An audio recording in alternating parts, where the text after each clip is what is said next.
Dito naman tayo sa mga pahayag na itong si Attorney Claire Castro, mga kababayan, sa interview sa kanya. Dahil, eto nga po, si Kaufman, mahina po yung kanyang depensa. Kaya, dahil alam niya, natalo si Digong, siguro tanggap niya na, mga kababayan, ang ginagawa niya ay paninira na lang at naghahanap ng sisi. Si Pangulong Marcos ang may kasalanan. Kaya tuloy mga kababayan, etong si Attorney Claire Castro ay umalma at tinawag tuloy si Attorney Kaufman, dati Attorney Ubo, ngayon Attorney Pahid. Halina't pakinggan natin mga ka-GBnatics ang pahayag ni Attorney Pahid. Attorney Kaufman. Napasok po tayo sa eksena dahil binanggit po ni Attorney Kaufman yung pangalan po ng Pangulong Marcos. Ano po, na ito daw ay pakana, may kinalaman at hinambing pa na ang dating Pangulo ay napakasimpleng Ay, ano ba yung nasabi ko? He shouldn't run, di ba? Okay. Nasabi ko, he shouldn't not run. Na-double ko pala, sorry. He shouldn't run. O kaya he should not run. buhay at ang presidente naman natin ngayon ay marangya naman, parang pinaghambing ang administrasyon. Ano pong sinamalakan niyang Yusek? Nakakalungkot kasi parang lumalabas na ang nagsasuffer ng severe cognitive impairment ay yung abogado na si Attorney Kaufman at hindi ang kanyang kliyente si dating Pangulong Duterte. Siya pala may problema eh. Siya pala ang may cognitive impairment. Ang dami niya yatang nakalimutan timeline. Bakit niya ipapahid? Sabi ko nga, parang ang dapat ang pangalan nito sa Attorney Kaufman, Attorney Pahid Kaufman eh. Kasi, bakit ipapahid kay Pangulong Marcos Jr.? Ang mga salang ito, sabi nga natin, as early as 2017, nakafile na yung mga kaso na yan sa ICC. And at that time, Alvin, private citizen pa si Pangulong Marcos Jr. Kung meron mang kasalanan at nandiyan sa ICC, ito si dating Pangulong Duterte, kasalanan niya yon. Dahil siya ang itinuturo na mastermind, architect, na madugo, no, na kadumal-dumal na extrajudicial killings. So, yan yung sinasabi ko nung nakaraan, mga ka-GPnatics, 'di ba? Nung nakaraan, meron tayong nakasagutan. Hindi, naka-argue lang naman, 'di ba? Hindi naman wala naman parang fair ano naman 'yun, friendly argument naman 'yun. Sinasabi ko, si Pangulong Bongbong Marcos, walang kinalaman diyan, 'di ba? He's nothing to do with him. Mga ka-GPnatics, kasi unang-una, private citizen pa si Pangulong Bongbong Marcos at that time eh. Ang nag-file sa kanya ng kaso, si Attorney Trillanes, si Senator Trillanes at itong si Gary Alejano. Diba? Tapos yung pamilya ng mga victims. So, therefore, mga ka-GPnatics, tag dito, mas pinili nila na mag-file ng case doon sa ICC at hindi po sa Pilipinas because they know na walang mangyayari dito sa Pilipinas. So, it's their choice, mga kababayan. Anong kinalaman ni Pangulong Bongbong Marcos doon? If in-implement po yung arrest warrant, mga ka-GPnatics, tama pa rin naman yung sinabi ni Pangulong Bongbong Marcos na hindi sila makikipagtulungan sa ICC. Tama? Pero makikipagtulungan sila sa Interpol. Hindi nga lang nyo nagets yun. Diba? Hindi nga lang nyo nakita yun. So, sino ba ang pumupunta sa pamumulitika? Hindi naman lumalabas yung prosecution dahil wala man lang nabanggit dito patungkol sa mga administrasyon. Kung hindi, ito mismo si Attorney Kaufman na laging isinisingit ang administrasyon ngayon para lang mapagbigyan siguro ang mga pagdadrama ng pamilya Duterte laban kay Pangulong Marcos Jr. So, makikita mo, wala siyang denial ng patayan.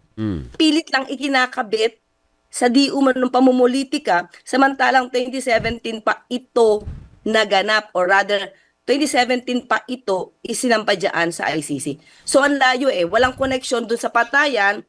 In-enumerate yung mga di umanong mga incidents at mga witnesses patungkol sa patayan Tapos ikakabit niya sa di umaning pagdadala ng dating Pangulong Duterte sa ICC. Yun talagang consequence noon. Bakit? May kaso sa ICC. Oo. I think At saka, hindi lang yon, Atty. Claire.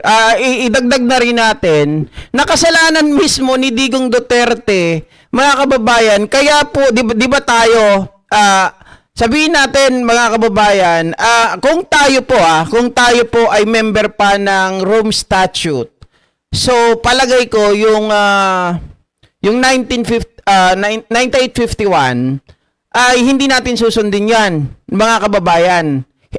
Hindi ito magiging surrender. 'Di ba? Hindi ito magiging surrender. Dapat ihaharap muna talaga sa competent court, sa local court, mga kababayan. Ang nangyari kasi, dahil sa desisyon ng yung padalos-dalos na desisyon nila dating Pangulong Rudy Duterte, dahil nga ayaw nila na sila po ay makulong o ayaw niya na siya po ay makulong sa ICC, tinanggal niya. 'Di ba? Kumalas tayo agad-agad sa Rome Statute, which ang nag-benefit noon, mga ka-GPnatics, ay hindi siya. Akala niya siya ang magbe-benefit noon. Pero mali ang kanilang foresight. Hindi nila nakita na nandyan pa ang Interpol, mga kababayan. Na kahit wala na tayo sa ICC, it doesn't mean that we don't have any responsibility anymore to help them. 'Di ba? 'Yun ang nakalimutan nila kasi ayon nga, mga kababayan, sa Supreme Court 15-0, kahit tayo po ay wala na, mga kababayan, sa Rome Statute, ay hindi nangangahulugan na natatapos na po ang ugnayan natin sa kanila at wala na tayong pananagutan o responsibilidad na makipagtulungan nung panahon na tayo pa ay member ng Rome Statute, na kung saan yun din yung panahon na mayroon pong nag-file ng case against Rodrigo Roa Duterte. 'Di ba? Hindi nila na foresight yung mangyayari. Akala nila ligtas na sila, akala nila kahit tabulin sila, wala nang mangyayari. Mga ka-GPnatics, hindi na kayang agawan ng paraan ng ICC para mapanagot si Digong. Kaya nagyayabang. Kaya halos pag nagpa-press con, parang ang hangin-hangin ng datingan. Yusek, may bubog talaga sila dahil pinayagan ng Administrasyong Marcos ang pagpapadala sa kanya o sa kay Pangulong Duterte sa The Hague. Sweetie Yun ang girl. bubog nila sa Marcos administration, Yusek. Maminets. Oo, pero ibig sabihin, hindi naman siya connected dun sa mga dati pang kaso ng patayan. Tama So, naman. hindi ba dapat ang isipin ni Kaufman, paano mong mailulusot yung kliyente mo na ang daming inamin na patayan at, mind you, Alvin, mismong isang lawyer dyan, si Attorney Silvestre Bello III. Ito yung sinasabi ko. Siya pala yun. Siya mismo sa isang interview, umaming may pinatay si dating Pangulong Duterte. Inamin niya yon. Thank you, Mama Net. At ang pagpatay nito, yung tao na hinagis or tinulak sa helicopter. Inamin niya yon. So mismong lawyer niya dyan, umamin na pumapatay si dating Pangulong Duterte. So, ibig sabihin, Yusek, parang lumilitaw ngayon na ang lahat ng mga previous statement ng dating Pangulo ginamit ngayon laban sa kanya. Exactly. Yan talaga ang ginagamit sa kanya ngayon. Palagay ko, mga kababayan, kung ito ginagamit lahat ng mga previous interview ni Digong na pagyayabang, ako kaya siguro nasabit itong sila Bongo, etong sila Bato de la Rosa, dahil din dyan sa mga video na yan. Tapos magko-corroborate pa doon sa mga pahayag nitong sila Las Cañas, Madobato, Garma, di ba? Mga kababayan, kaya wala silang lusot eh.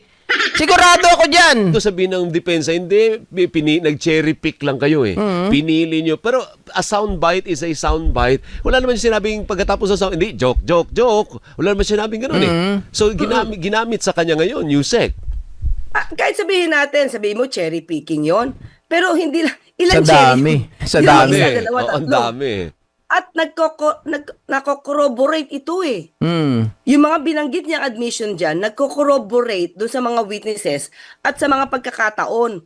At nag-corroborate din, sabi ko, kahit isang beses lang yung pagpatay niya doon sa taong inihagis niya sa helicopter, mismo si Atty. Silvestre Bello III, siyang nag-corroborate.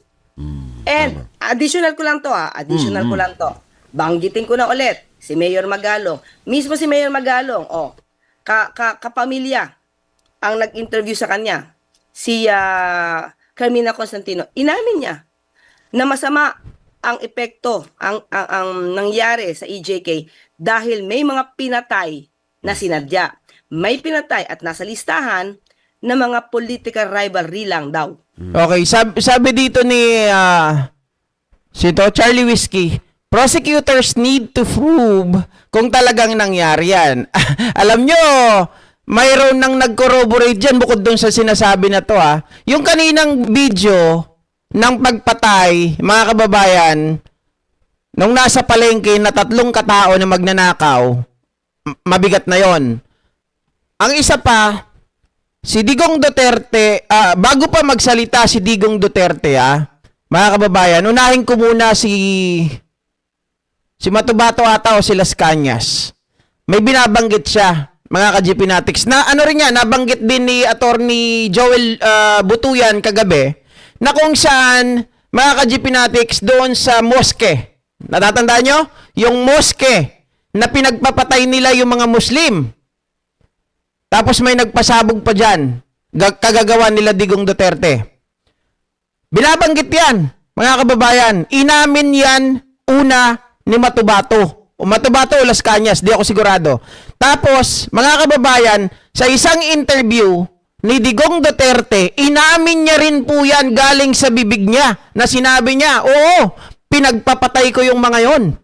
Sabi niya yon, mga ka-GPnatics, inuubos ko silang lahat ng magazine ko, inuubos ko sa kanila, wala akong tinira. So, palagay ko naman, mga kababayan, kung usapan ng kailangan ng prosecutor i-prove,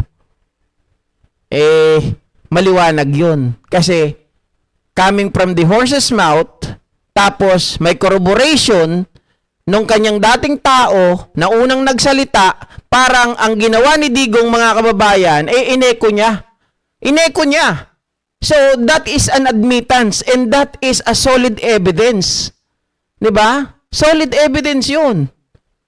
So, si Digong Duterte, mga kababayan, sigurado dito. Talagang dito na mabubulok. So, marami siyang pinapagalitang general at may report na nga daw siya patungkol dito. Sabi ko nga, yung report niya, kung totoong meron, makakatulong sa pag-iimbestiga. Inakusahan din, Attorney, ayusek ni Kaufman, si Pangulong Marcos na kumilos para masira si dating Pangulong Duterte, gayon din ang legacy ng Duterte administration. Anong reaction niya? Ang kulit talaga ni Kaufman, no? Kumilos daw si Pangulong Bongbong Marcos. Yun yung sinasabi ni Kaufman kagabi, mga kababayan Ano yung pahayag dito ni Kaufman, mga ka-GPnatics? Teka lang, babalikan ko lang ng konti. Yung pahayag niya, kasi kahapon, sabi niyang ganito, teka, napin ko lang yung ano ko dito. May nag-chat down notes ako kagabi. Sabi dito ng lawyer. Ayan, sabi dito. Kaufman says there is a transcript of a phone call proving BBM has a silent partner who was managing a scheme to funnel witnesses to the ICC and ensures BBM can plausibly deny he is cooperating with the ICC. Mga kababayan, nakialam daw si Pangulong Bongbong Marcos. Diyos ko. Tapos meron ang pinapakalat pa nila ay nagpondo doon sa mga biktima, yung pera ng bayan galing daw kay Pangulong Bongbong Marcos. Mga ka-GPnatics. Grabe naman, talagang masira lang yung mga biktima, mga ka-GPnatics. Sila na yung nawalan, sila na yung namatayan, sila pa ngayon ang pinagbibintangan. Sabi naman ni Attorney Conti, teka lang po, kami po na mga abogado na tumulong sa mga biktima. kami na mga yung ano ata yung grupo ng Rise Up, tapos yung grupo ng mga lawyer diyan, grupo ng mga pare na tumulong talaga para sa mga ito. Hindi po dahil pera ng kaban ng bayan, nagbigay ng pera si Pangulong Bongbong Marcos para suportahan ng mga ito. Mailalabas ba nila yung katotohanan? Maibibigay ba ni Kaufman na talagang mga kababayan si Pangulong Bongbong Marcos ay nagpupondo sa mga biktima para ilaglag itong si Digong Duterte? Kalokohan. 'Di ba? Kalokohan 'yan. Talagang gumagawa lang ng ano to ng babato ng putik mga ka-GPnatics na wala namang ebidensya. Otherwise, kasi dapat inilabas niya na yung ebidensya niya kung meron kasi mahilig naman siya kahapon, di ba? Mahilig din siya maglabas ng mga video niya ng mga quotes. Oh. Pero kahapon, wala naman siyang pinakita. Anggil doon sa meron daw nakarating sa kanya na pinupondahan daw lang. Oh. Paano masisira? Sabi nga natin, 2017 pa lang, doon na pinag-uusapan na yan. Marami ng mga journalist, marami na sa media, hindi lang dito. Oh, okay. Sabi ni Charlie Whiskey, police blotters and report. Okay. Wait lang, bago tayo magpatuloy sagutin ko lang to. Paano tayo magkakaroon ng police blotters, Charlie Whiskey? Okay? Ayon dito kila Bato-Bato, kila Las Cañas, ang mga tao na to, di ba, nilulubog nila sa dagat, pinapakain sa talaba, o kaya naman, doon sa quarry, doon nila pinapatay, yung napuntahan ni Leila de Lima. So, technically, walang mga police reports. Di ba? Para ang kaso, kung isipin nyo, walang police blotters, walang police reports, parang isipin ay missing. 'Di ba? Parang isipin ng tao ay missing. Walang police blotters So wala talaga tayo makukuhang ganyan. Pero, mga ka-GPnatics, ako, masasabi ko dyan, dapat puntahan natin yung sinasabing quarry. Puntahan natin yung mga, kasi posible yun, 'di ba? Posible yun. Na nandun pa yung mga buto. Kaya nga si Leila de Lima, muntik nang ipapatay Muntik nang hindi makauwi. Dahil nung pupuntahan niya yung quarry na yun, mga kababayan, may nakita silang mga buto ng tao. Di ba? Globally, pinag-uusapan yung pag-amen mismo ni dating Pangulong Duterte na siya'y pumatay. Doon nga sa BBC, nasa report doon. 3 ang kanyang pinatay. At that time, nandoon pa si Senator. At that time, PNP chief pa. Bato de la Rosa. So, papaanong sisirain ni Pangulong Marcos Jr. yung kanyang legasiya? Anong legasiya niya? Pinag-usapan ba natin legasiya niya? Pagpapapatay? Mm-hmm. Kung pagpapapatay yan, hindi lang si Pangulong Marcos dapat ang sumira dyan. Mm-hmm. Hustisya. Hustisya dapat managot. Managot siya sa hustisya. Correct. Hindi ba? So, hindi pwede sabihin si Pangulong Marcos na sumisira ng legasiya niya. Mm-hmm. Ang legasiya niya ba pagpapatay? Oo, tsaka hindi naman, mga ka-GPnatics, unang-una, sabi ko kanina, it's nothing to do with BBM, hindi niya ginawa ito, sino bang gumawa ng pagpatay? Si Digong yun. 'Di ba? Kung may nagbibintang sa kanya, kung may mga tao na nagtuturo sa kanya, it's nothing to do with PBBM. Mga kababayan, kasi pinili niya yan 'Di ba? Iyan yung kanyang pinagagawa sa mga tao. Sabi ko dati, walang nakukulong pagdating po ng ang isang bagay ay dahil ano ba yung salita na yon? Yung binabanggit din yun ni mga kababayan kapag ito ay policy. Kapag policy, walang nakukulong sa policy. Pero ito ay hindi lang basta policy dahil ito ay paggawa mismo ng krimen. Mga ka-GPnatics, na kung saan marami ang testigo, marami ang nagpapatunay, marami ang nagko-corroborate. So, politika. Sabi ko, walang alam si Kaufman kundi mamulitika eh.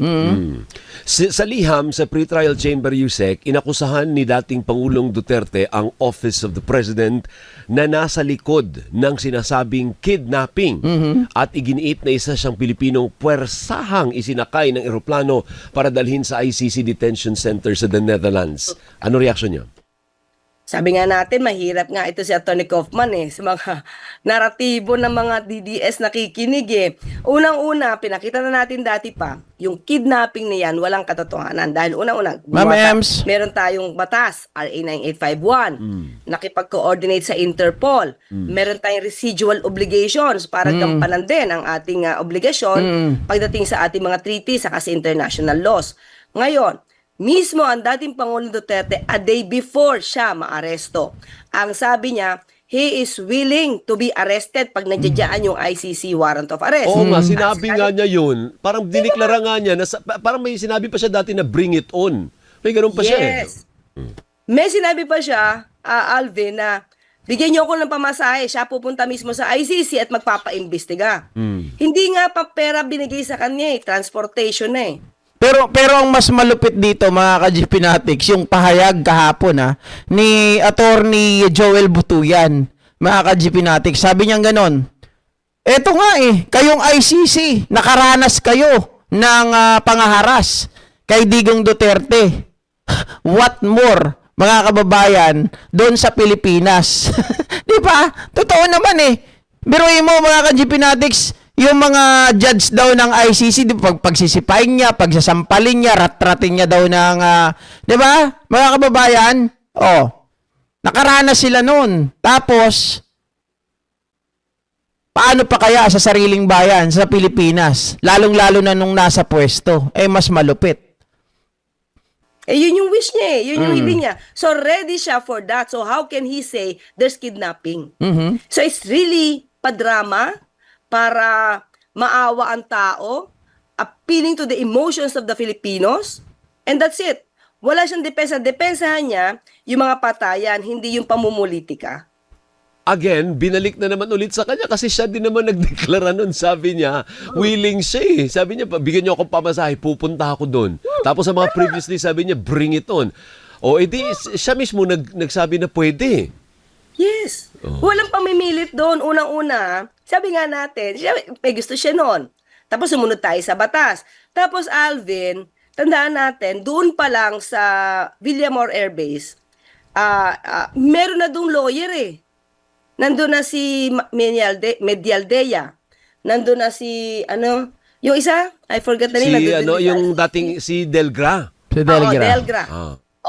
Tapos meron siyang, sa batas kasi dapat meron kang anak na of legal age. Nandun naman si Kitty. So, pagdating niya, dinala siya doon, may lawyer, may doktor, may nurse, may security. Anong kidnapping doon? Diba? It's just part of the process. Diba? Sumusunod tayo sa batas at kung kailangan may managot, nandoon na yung hearing na una ng mag-start ng hearing ICC at nasa batas natin na kapag nag-start na ang isang international tribunal, that's Section 17 of RA 9851, we can dispense with the investigation here in the Philippines at ipapaubayan na natin doon sa nauna na nag-imbestiga. And that's part of our law. Okay. One last, dahil alis si Yusek ng 5:55, may iba pa appointment ito. Last question. Ready ba ang Malacanang? Paano pag biglang nagsabi yung ICC? Wala na, i-dismiss na natin itong charges. Hindi na tayo po-proceed sa trial. Paano yan? Ibabalik siya dito sa Pilipinas, Yusek? Wait lang. Sabi ni Charlie Whiskey, they have to prove those so-called victims are real people. Okay, since wala pong mga police blotter, mga kababayan, ang magpapatunay na lang dyan, yung mga insiders. Sino yung mga insiders? Sila Matubato at Las Cañas. They were the one, mga kababayan, na nag-implement ng killings. Siyempre, kilala nila kung sino yung targets. Kilala nila kung sino yung mga tao na yon. Right?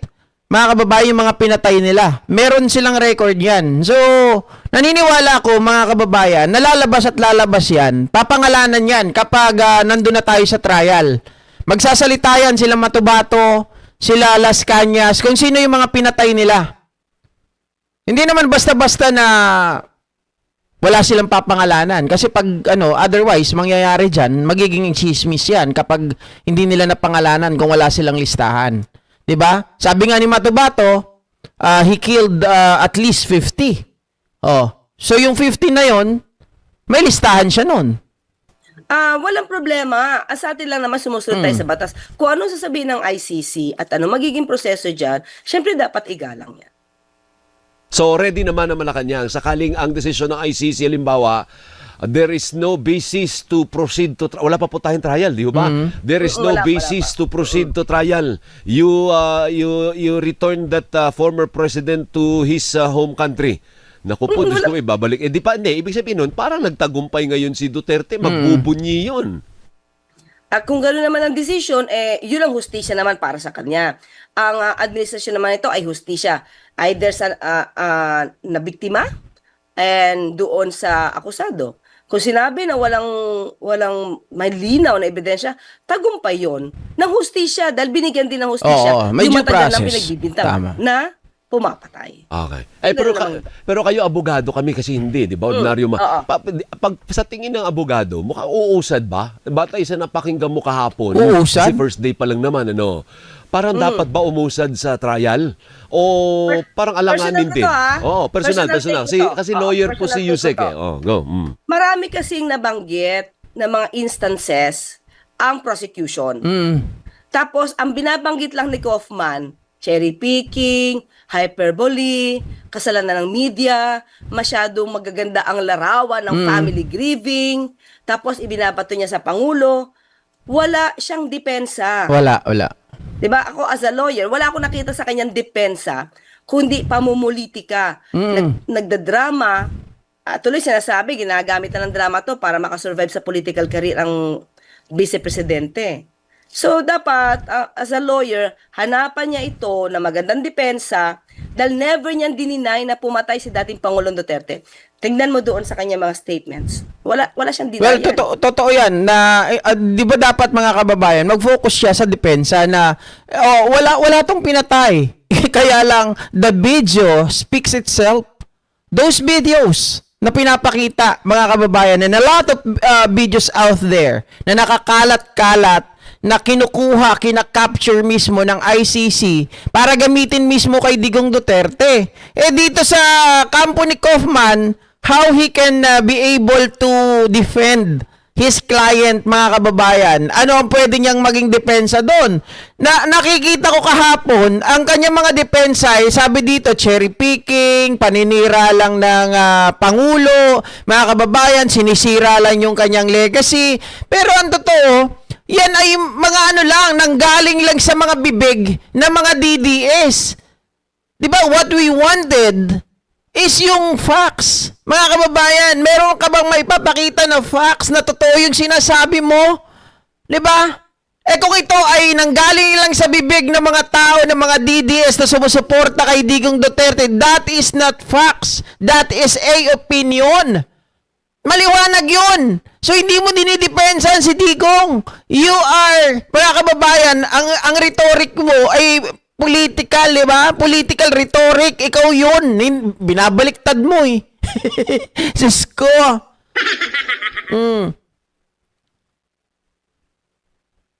Sabi ni Antonio Similia, ewan ko sa'yo. Sa akin? Ewan mo sa akin.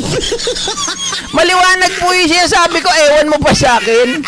Anyway, di ko maintindihan kung ano yung sinasabi mong ewan, kung ako yun o sila ba. Pero ang usapan dito, Kaufman is very weak. Kung ako ang sinasabihan mo na ewan ko sa'yo, ayoko naman gamitin yung ad hominem sa'yo, no?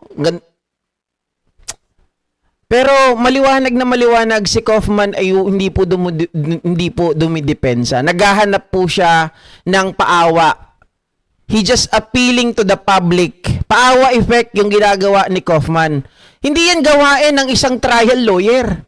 'Di ba? Ang trial lawyer, mga kababayan, maghahanap po yan ng mga ebidensya na makakatulong para maipanalo mo yung kaso. The way he act, mga kababayan, and his opening statement, just a political rhetoric.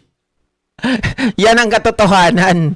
Nanggaling lang ang kanyang basihan doon sa mga narrative ng mga DDS.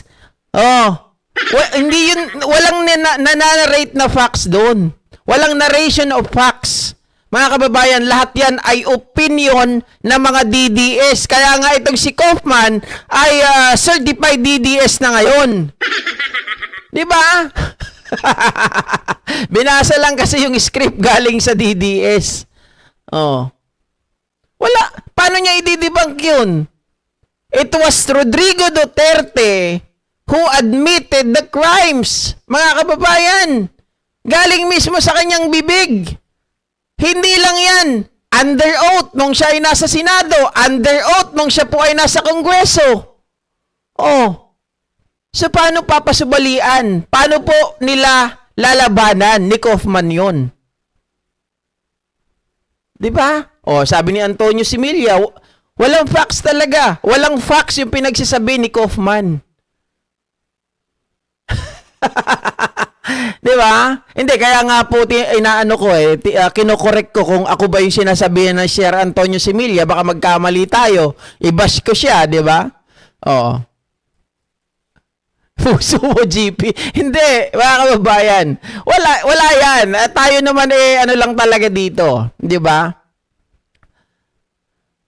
Kasi nga naman, nakakainis eh. Antonio, may facts mind mo lang nakita. Sorry? Hindi, ano naman ata, kulang lang yung sinasabi ni Sir Antonio. Mukhang ano naman to, mukhang kakampi naman natin si Sir Antonio.